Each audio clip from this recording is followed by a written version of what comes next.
गोदानै लुफुंनाय ब्रह्म मन्दिर बेखेवनायजों लोगोसे गोदान बोसोरनि रायजोआरि आहुति यज्ञ होदों झारबारि गामियाव।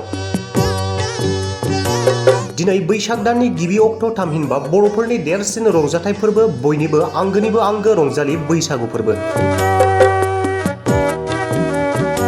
बैसाग दाननि गिबि खालार रंजालि बैसागु फोरबोनि लोब्बायै क'क्राझार जिल्लानि सिङाव थानाय झारबारि गामियाव बिटिआर सरकारनि आलारि सोरां बिथांखिनि रांखान्थि हेफाजाब मोननायजों आरो गामिनि माखासे दान होनाय लोगोसे गामिनि रायजो राजाफोरानो खौसे ओंखारलायनानै गोदानै लुफुंनाय ब्रह्म मन्दिरखौ बेखेवनायजों लोगोसे मुलुग गोजोननि थाखाय यज्ञ होदों। हाबाफारि बायदियै फुंबिलि समाव धोरोमनि फिरफिला बिरहोखांनायनि उनाव गोदानै लुफुंनाय ब्रह्म मन्दिरखौ फिथा हास'नानै बेखेवनानै होयो झारबारि गामिनिनो सासे समाज सिबियारि मिहिर शंकर ब्रह्मआ। बेनि उनाव गोदान बोसोरनि मुङै मुलुग गोजोन गावजों गावनि गेजेराव गोजोन खौसेथि आबादारि आरो बयबो गोग्गो देहाजों सम बारहोहरनो हानाय बादि अबंलावरिनाव आर'ज गाबनो थाखाय गुरुदेव कालीचरण ब्रह्मनि होलांनाय ब्रह्म धोरोमनि नेमखान्थि बायदियै धोरोमगुरु बुद्धदेब नार्जारिनि दैदेननायाव गामिनि गासै रायजो राजा सेंग्रा सिख्ला गेदेर उन्दै खौसेयै यज्ञ होयो।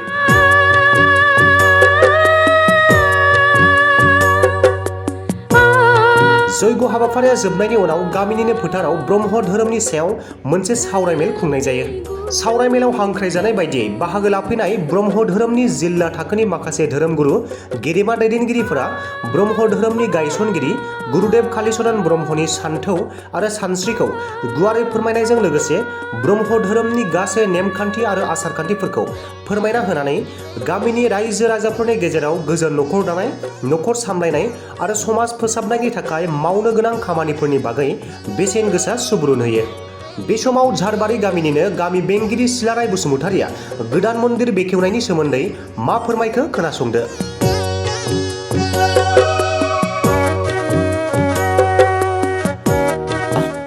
गोदान बोसोरनि बयनिसिमबो गाहाम हामलायथिनायखौ जासिग्रोनाय जाहैबाय। दिनै 1431 बांला मायथाइनि गोदान बोसोर आरो बे गोदान बोसोरावनो जों दिनै जोंहा गामियावनो ब्रह्म धर्म सिबियारि हिसाबै गोदानै मोनसे मन्दिर लुफुंदों। जों बे मन्दिरखौ दिनै गोथार सान हिसाबै लानानै दिनै जों बेखेवनाय जादों आरो बे बेखेवनाय हाबाफारियाव जोङो डिस्ट्रिक्ट लेभेलनि जोंनि ब्रह्म समाजनि दैदेनगिरि बिथांमोनखौ लेंहरनाय जादों आरो डिस्ट्रिक्ट लेभेलनिनो जोंनि ब्रह्म सिबियारि आरो ब्रह्म धोरोम पुर'हित बाबा अधिष्ठाता बाबा बिथांनि दारैनो जों दिनै जयग'नि गेजेरजों जों बेखौ बेखेवनायनि हाबाफारिखौ लादों आरो बिथांजों लोगोसे जोंहा डिस्ट्रिक्ट लेभेलनिनो आरो सेन्ट्रेल लेभेलनि ब्रह्म समाजनि दैदेनगिरि गोबांथार दंफैयो। जों बेखौ दाहाय मेलनि गेजेरजों जोङो सिनायथिखौ होनाय जागोन। दा बयबो सिनायथिखौ जों मोनगोन। दा जोंहा जयग'आ होगासिनो दं। जयग'खौ जोबखांबा जों दाहाय मोनसे धोरोमनि मुङै सावरायमेल जथुमनाय जाबावगोन। जों बाहाय गुवारै सावरायफिननो हागोन। माबोरैहाय लुफुंनाय जागोन नोंथांमोननि बे मन्दिर एबा थानसालिखौ लुफुंनायाव बे मन्दिरखौ लुफुंनाया जाहैबाय जोंहा गोदोनिफ्रायनो जों ब्रह्म सिबियारि हिसाबै ब्रह्म मन्दिर गंसे दंमोन।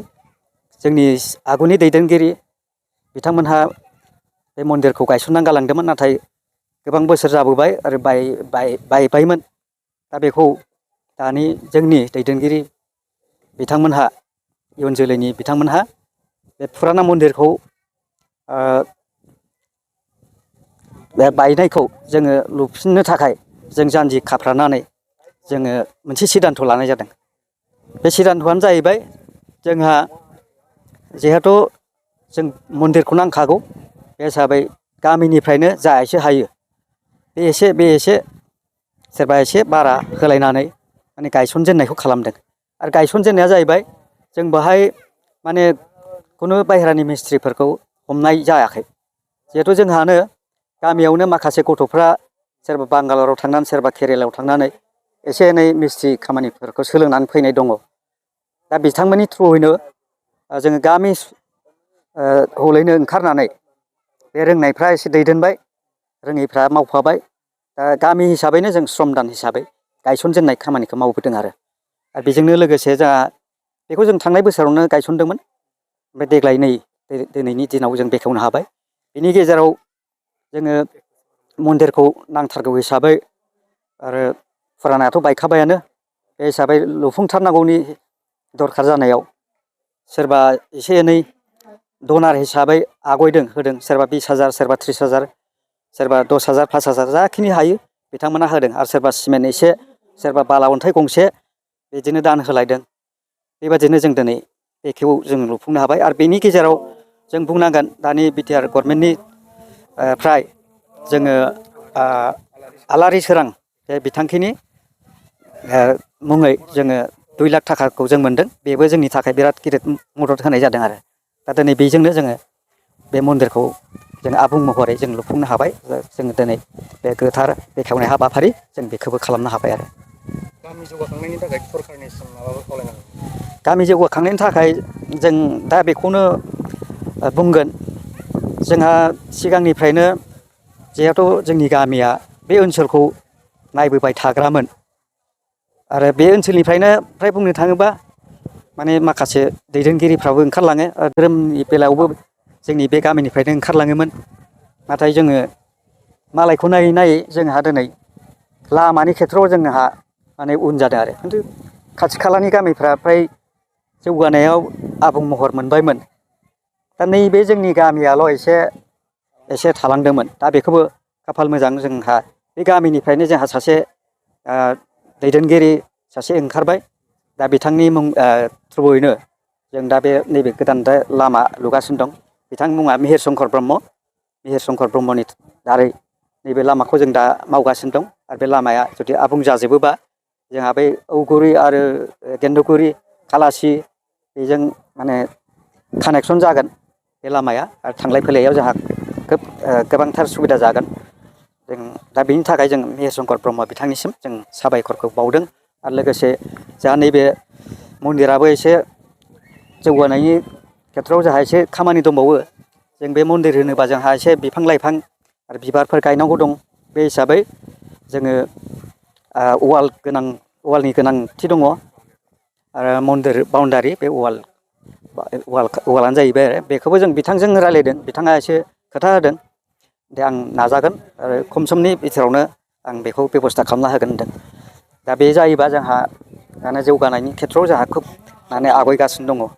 आरो गोबांथार दंबावो जोंहा ओरै सोरमांगा सेर हिसाबै सोरमांगाखौ होबथानायनि बेब'स्था जों बेखौबो खालामनो गोनां दङ।